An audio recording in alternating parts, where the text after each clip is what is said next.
मोहतरम हजरात, तालीम का मसला बहुत ही अहम मसला है। दुनिया की कोई कौम बगैर तालीम की तरक्की नहीं कर सकती। किसी भी कौम की तरक्की का जरिया तालीम है। इस्लाम में सबसे पहले पढ़ने की आयत नाजिल हुई। इस्लाम से कबल का जमाना बदअखलाकी और बदअमालियों से भरपूर था, लेकिन किसी ने इस जमाने का नाम बदअखलाकी और बदअमालियों का जमाना नहीं रखा, बल्कि जहालत का नाम रखा। पता चला कि हर बुराई का सरचश्मा जहालत है। इस्लाम का बुनियादी मकसद तालीम है।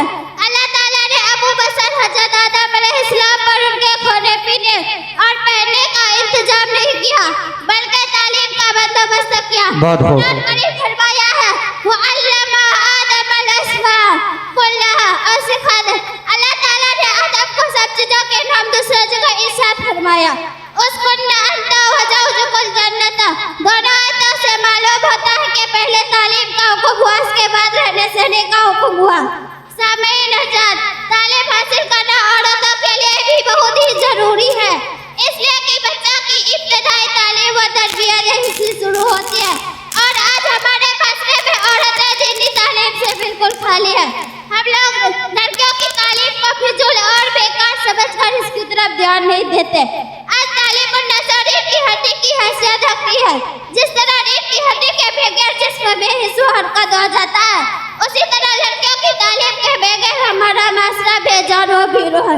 अल्लाह ताला हमारे सरपरस्त हजरत खादिमुल वल मसाजिद मौलाना गुलाम मोहम्मद साहब वस्तानी दावत बरकातुहुम, आपने हम लड़कियों की दीनी तालीम का भी नजर फरमाया। आज हम जहाँ जमा है, जिस इमारत व छत के नीचे बैठी है, यह भी उन्हीं की फिक्रों का नतीजा है। मोहतरम हज़रात, इस्लाम ने औरतों का खोया हुआ औकात दिलाकर इसको इसके फितरी मुकाम पर पहुंचा दिया।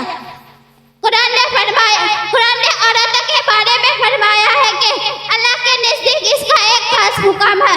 इसका पूरा हक है कि वो मदीन खिदमत इस्लाम और खैर व तकवा सलाम माशरे में तामीर में नुमाया किरदार अदा करे। यह इसी वक्त हो सकता है जब औरत दीनी तालीम हासिल करे, इसलिए कि औरत दीनदार होगी तो माशरे में दीन होगा, घर का हर फर्द दीनदार होगा। मोहतरम हज़रात,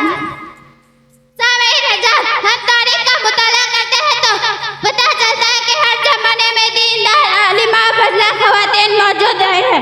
माशाअल्लाह, बहुत खूब। एक राष्ट्रगीत छोटा सा